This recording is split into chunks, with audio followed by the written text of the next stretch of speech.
সুপ্রভাত, নমস্কার জানিয়ে আজকে আবার একটা নতুন দিন শুরু করলাম। নতুন দিনে নতুন সকালে আমি আবার একটা সুন্দর নতুন ব্লগ নিয়ে চলে আসলাম তোমাদের সামনে।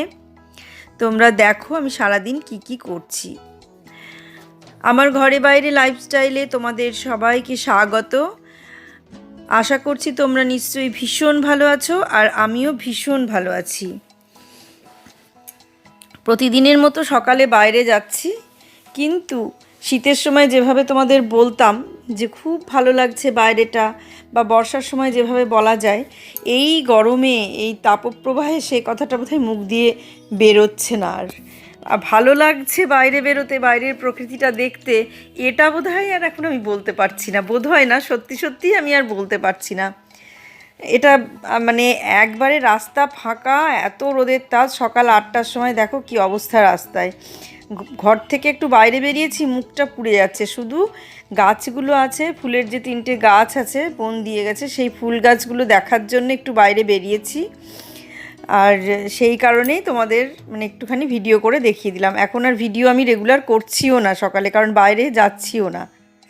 যখন যাই হয় রোদটা পড়লে যাই, না হলে একদম ভোরবেলায় যদি ঘুম ভাঙে তখনই যাই, তাছাড়া আর বাইরে যায় না। দিয়েছিল বোন, এই দেখো গাছে, এই গাছে একটা ফুল ফুটেছে, আর এই দেখো এই গাছে কুঁড়িগুলো এসেছে। এই দেখো কুঁড়িগুলো এসেছে, এই কুঁড়িগুলো ফুটবে। আর এই গাছে ফুল ফুটছে, আমি একটা করে তুলে গোপালকে দিয়ে দিচ্ছি। দারুণ লাগছে, খুব সুন্দর লাগছে এরকমভাবে গাছে। ঘরের মানে বাড়িতে আগে করেছি, তুলেছি, কিন্তু এখানে এসে এই প্রথম গাছ লাগানো হলো, তাও ওদের দৌলতে, বোনের দৌলতে। এই দেখো এখানে একটা ফুল ফুটেছে মাত্র, আর এখানে কুঁড়িগুলো সব হয়েছে, কুঁড়িগুলো ফুটবে, প্রচুর কুঁড়ি হয়েছে। ব্যাস, বাইরেটা ওই পর্যন্তই দেখলাম, মানে গাছগুলো দেখার জন্য আরও গিয়েছিলাম। আর সকালের দিকে একটু জল দিই, একটু জল না দিলে হবে না, এত রোদের তাতে মাটি সব শুকিয়ে যাচ্ছে, সেই কারণে জল দেওয়া হচ্ছে। আর যে মাটি ওরা এনে দিয়েছিল সেই মাটি আছে, এই কদিন ছুটি নাই, স্কুল যেতে হচ্ছে রেগুলার, মাটি আনতে পারেনি। আজকে বলছে বিকেলের দিকে যাব, গিয়ে মাটিটা নিয়ে আসব। এখানেই একটা নার্সারি আছে, জিজ্ঞাসা করে এসেছে, বলেছে হ্যাঁ আপনি নিয়ে যাবেন, নিয়ে রেডিটা করে নিতে হবে, ওরা রেডি করে দেবে না।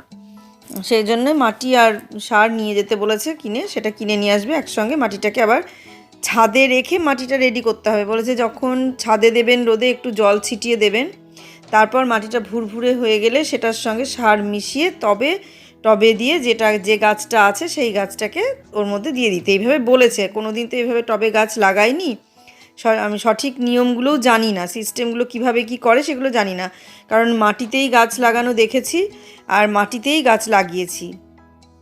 আগের কথা বলছি, যতদিন লাগিয়েছি আর কি, আগে বা পরে জানি না, যতদিন লাগিয়েছি ততদিন। শ্বশুরবাড়িতে যখন গাছ লাগানো হতো, পাশে আমরা যে জমিটা কিনেছিলাম, আমাদের বাড়ির শ্বশুরবাড়ির পাশেই একদম লাগোয়া আমরা একটা জমি কিনেছিলাম। তা সেই জমিটায় অনেক রকম ফুলের গাছ, ফলের গাছ, অনেক গাছ ছিল, কাঁঠাল গাছ, আম গাছ, কলা গাছ, ডাঁটা, মানে বিভিন্ন টাইপের গাছ ওখানে ছিল। পালং শাক আমার শ্বশুর লাগাতো, পালং শাক, এই সমস্ত লাগানো হতো। তা ফুল গাছও ছিল প্রচুর। তো ফুল গাছগুলো তো অত মাটির হতো, মাটিতেই, কাজে আলাদাভাবে কোনো সার দেয়া বা আলাদাভাবে কোনো কিছু দেওয়া এটা দিতে হয়নি, দেখিনি দিতে। গোলাপ গাছ লাগানো থেকেছে, তো এমনিই গাছ হয়েছে, এমনি ফুল হয়েছে। তারপরে সাদা ফুলের গাছ, টগর গাছ, বেল ফুলের গাছ, গন্ধরাজ ফুলের গাছ, এই সমস্ত গাছগুলোতে, বারোমাসি ফুলের গাছ, এই সমস্ত গাছগুলোতে মানে কখনো দেখিনি যে আলাদা করে সার দিচ্ছে বা আলাদা করে মাটি দিতে হচ্ছে বা কিছু আলাদা করে দিতে হচ্ছে, কিচ্ছু দিতে হয়নি। এমনিই গাছগুলো হতো, এমনিই ফুল হতো, সুন্দর ফুল হতো, গাছ ভর্তি হয়ে থাকতো ফুলে। আর কলকে ফুলের গাছও হতো, বেশ অনেকটা বড় হতো গাছগুলো, আর বড় বড় কলকে ফুল হতো, মানে প্রচুর বিভিন্ন ধরনের ফুল গাছ ছিল। আর তাতে কখনো আলাদাভাবে সার দিতে হয়নি। আর আমার বাপের বাড়িতে আমরা ছোট, মাকে দেখতাম গোলাপ ফুলের গাছ লাগাতো, তখন হনুমানের এত অত্যাচার ছিল, মানে এত হনুমান, এখনও হনুমান আছে আমার বাপের বাড়ির দেশে, এখনও প্রচুর হনুমান। তা গোলাপ ফুল আর গাঁদা ফুল হনুমানে খেয়ে নিয়ে চলে যেত। আর মা কী করতো, গোলাপ ফুলের ওপরে, গাঁদা ফুল, গাঁদা ফুলের ওপরে গোবর জল ছিটিয়ে দিত। গোবর জল ছিটিয়ে দিলে মানে হনুমানে খেত না, ওদের ওই গন্ধটা নাকি ওরা সহ্য করতে পারে না। সেই কারণে মানে যদি গোড়ায় বা ফুলের ইয়েতে গোবর জল ছিটিয়ে দিত তাহলে আর হনুমান আসতো না, ফুলগুলো খেত না। তা না হলে হনুমান এসে গাঁদা ফুলগুলো মানে মটমট করে বড় বড় ফুল, থোকা থোকা ফুল হতো, সেই ফুলগুলো মটমট করে ভেঙে খেয়ে নিত। অদ্ভুত লাগতো। আর কি বড় বড় গাঁদা ফুল হতো, কোনো সার টার কিচ্ছু দেওয়া নয়, অথচ এমনি মাটিতে গাঁদা ফুলের গাছগুলো, আর বিরাট বিরাট থোকা থোকা ফুল হতো। কাজেই ছোটোর থেকেই ফুল গাছ বলো, ফলের গাছ বলো, আমার বাবার বাড়িতেও ঢ্যাঁড়স গাছ, মানে এরকম ধরনের টমেটো গাছ, এ সমস্ত গাছ ছিল। আবার ফুলের গাছ তো ছিলই, স্থলপদ্ম, কাঞ্চন ফুল, আমার বাবার বাড়িতেও এগুলো বিভিন্ন ধরনের ফুলের গাছ ছিল। কিন্তু এই শহর চলে আসার পর, এই কলকাতায় চলে আসার পর আমাদের আর কোনো ফুল গাছ লাগানো হয়নি। সেই কারণে আমরা জানি না যে টবে কিভাবে ফুল গাছ লাগাতে হয়। আমি জানি না অবশ্য, যদি আবার লাগাতাম তাহলে মানে লাগাতে পারতাম। আমি জানি এমনি মাটি দিয়েই টবে লাগানো যায়, কিন্তু এ যে সার দিয়ে এ দিয়ে তা দিয়ে এই সমস্ত গাছগুলো লাগাতে হয়, এত সিস্টেম আমি জানি না। তাই এখন এই গাছগুলো দিয়ে গেছে, তার সঙ্গে বোনাবার সিস্টেমও বলে গেছে। আবার সার মাটি কিনতে গিয়েছিল, সেখানেও সে ছেলেটাও ওই একই কথাই বলেছে। তো দেখতে থাকো, আমি তোমাদের সঙ্গে কথা বলছি। আর এই যে সকালে রান্না তো টগরি করে দিয়ে চলে গেছে, আর তারপরে আমি ঘরের কাজগুলো করতে শুরু করেছি। ও বাইরে রান্না করছে আর আমি ঘরের কাজগুলো করছি। আগের দিনই বলেছিলাম তোমাদের যে বিছানাগুলো গুছিয়ে, জামা কাপড়গুলো লাট হয়ে আছে, ভাঁজ করব, কিন্তু আমি সেগুলো করতে পারিনি। এত রান্না করার পরে আর করার সময় হয়ে ওঠেনি, সেই জন্য এগুলো আমি পরের দিন গুছিয়ে নিলাম। এই দেখো, ঘরটা বিছানা তুলে পরিষ্কার করে বিছানা গুছিয়ে নিয়ে সমস্ত কিছু পরিষ্কার করে নিলাম। এই জায়গাটাও গুছিয়ে নিয়েছি, সব কিছু গোছানো হয়ে গেছে। যত জামা কাপড় যা ছিল সব গুছিয়ে ফেলেছি। আর এখন বাকি আছে এই যে কিচেনটা গুছাতে হবে। তো কিচেনটা এখানটায় জানলাটার জন্য দেখা যায় না। এই যে কিচেনের অবস্থাটা দেখো, এটাকে আমি সমস্তটা গুছিয়ে নিয়ে তোমাদের সঙ্গে আবার সামনে আসছি, দাঁড়াও। এই দেখো, এগুলো মাজা ঘষা সব হয়ে যাক, আমি এই বাসনগুলো গুছিয়ে নিই। এগুলো বিকেলে গুছাবো ভাবলাম, কিন্তু হলো না। এই যে সমস্ত বাসন গুছিয়ে নিয়ে আসছি।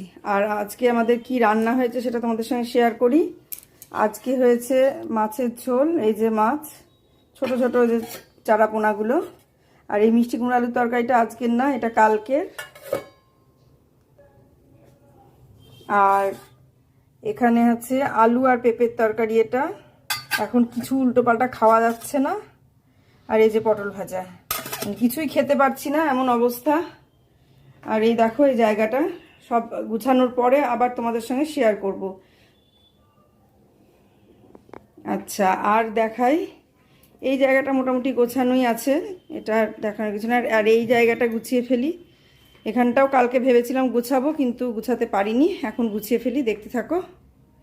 আর এদিকে আমার গোপালকে তোলা হয়ে গেছে, গোপাল তোলা হয়েছে। গোপালের বিছানা গোছানো হয়নি, বিছানাটা গুছিয়ে ফেলবো। এই দেখো, ওকে প্রসাদ দিয়ে দিয়েছি, এই যে ফুলটা দিয়ে দিয়েছি, বললাম না, একটা করে ফুল তুলে দিয়ে দিই। এই দেখো, ফুলটা তুলে দিয়ে দিয়েছি, আর ওকে প্রসাদ দেওয়া হয়ে গেছে। সব পুজো করে, বুবাই পুজো করেছে একবার, আর আমি স্নান করে উঠে আবার পুজো করব। আর এই যে বিছানাটা তোলা হয়নি, বিছানাটা গুছিয়ে নেব গোপালের। সবই গুছানো হয়ে গেছে, তো মশারিটা ভাঁজ করবো। এই ঘরও গোছানো হয়ে গেছে, শুধু বালিশগুলো ওরা চলে গেছে, তো জানোই। এবার বালিশগুলো শুধু ওয়ারগুলো চেঞ্জ করব, খুলে নিয়ে কাচতে দেবো, আর বাকিগুলো সব বালিশ খাটের ভেতরে রেখে দেবো। এই আর এগুলো তো গোছানোই আছে, আলনা টালনা সবই গোছানো আছে। এই যে এগুলো সবই গোছানো আছে। তাহলে দেখতে থাকো, আমি কিচেনটা গুছিয়ে নিয়ে আসছি। যা বলছিলাম, একে একে সব কাজগুলোই করে ফেলছি। যতই গরম পড়ুক আর যতই যাই পড়ুক, আমাদের বসে থাকলে চলে না। কিন্তু কোনো সময় তো শরীরে অলসতা একটা ব্যাপার আসেই। দেখবে গরমের সময় অলসতা ব্যাপারটা বেশিই আসে, এত পরিমাণ ঘাম হয় শরীরে, ক্লান্ত হয়ে যায় বেশি। লবণ চিনির জল খাচ্ছি। লবণ চিনির জল খাচ্ছি বলতে আমার ক্ষেত্রে তো লবণ চিনির জল খাওয়া মানে যাচ্ছে না, যারা বাইরে যাচ্ছে ওদেরকে লবণ চিনির জল করে দেওয়া হচ্ছে। আমি তো লবণ চিনির জল খেতে পারছি না। ওই ওআরএসের জলটা মনে হলে একটু আধটু খাচ্ছি, কিন্তু লবণ চিনি জল তো খাওয়া যাবে না। লবণে প্রেশার আর চিনিতে সুগার, কোনোটাই আমার জন্য নয়।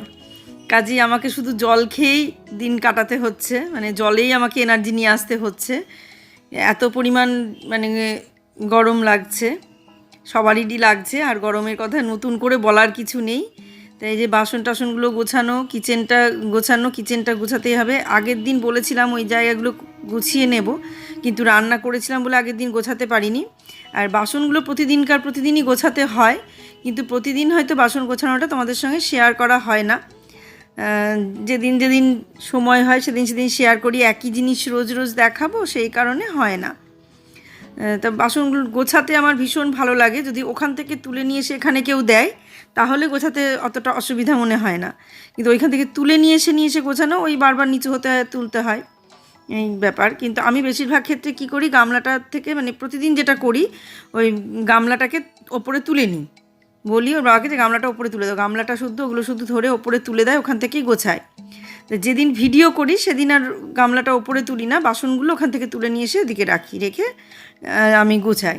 তা আজকে ভিডিও করে দেওয়ার কেউ নেই, নিজেই মানে ভিডিওটা করছি, সাইডে রেখে দিয়ে মোবাইলটাকে এক সাইডে রেখে আমি ভিডিওটা করছি। সেই জন্য খুব একটা ভালো হচ্ছে না, কারণ কোথা থেকে বাসন নিচ্ছি, কীভাবে রাখছি, মানে পুরোটা দেখানো যাচ্ছে না। দেখবে কেউ ভিডিওটা করে দিলে যতটা ভালো হয়, এমনিতে ততটা হয় না। তা এই কাজগুলো সেরে আমি একটু রেস্ট নেব, স্নান টান করে পুজো করে একটু রেস্ট নেব, খাওয়া দাওয়া সেরে। তারপরে আমি বিকেলে যাব শিয়ালদা স্টেশনে। আজকে আমার মা কাশ্মীর থেকে ফিরছে, মানে ওখান থেকে ফিরে শিয়ালদা স্টেশনে আসবে। শিয়ালদা স্টেশন থেকে আবার বহরমপুর যাবে।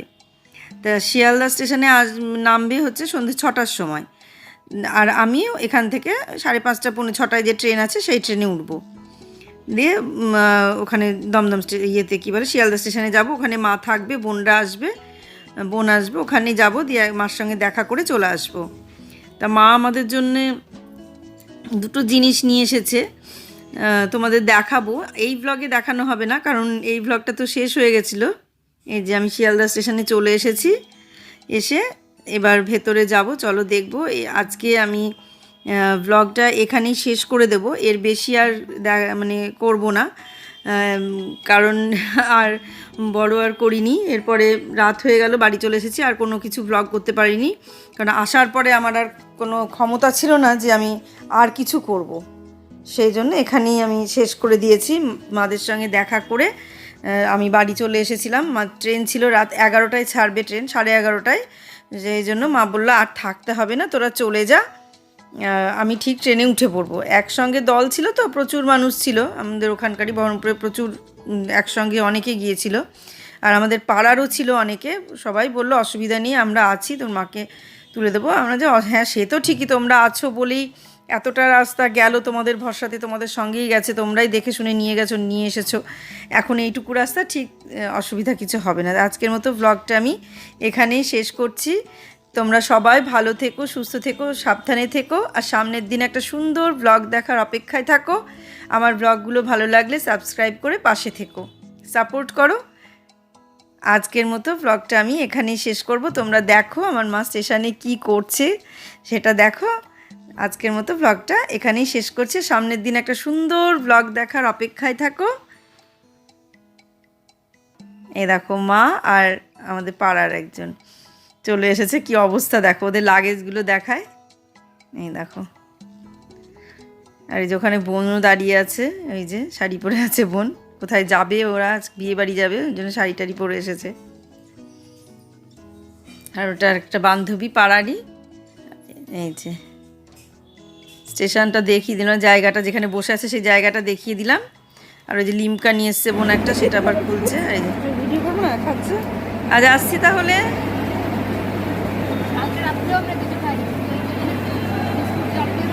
আমি বুঝতে পারছি, আমি জানি চলে গেছে, আমি কেন হচ্ছে মা।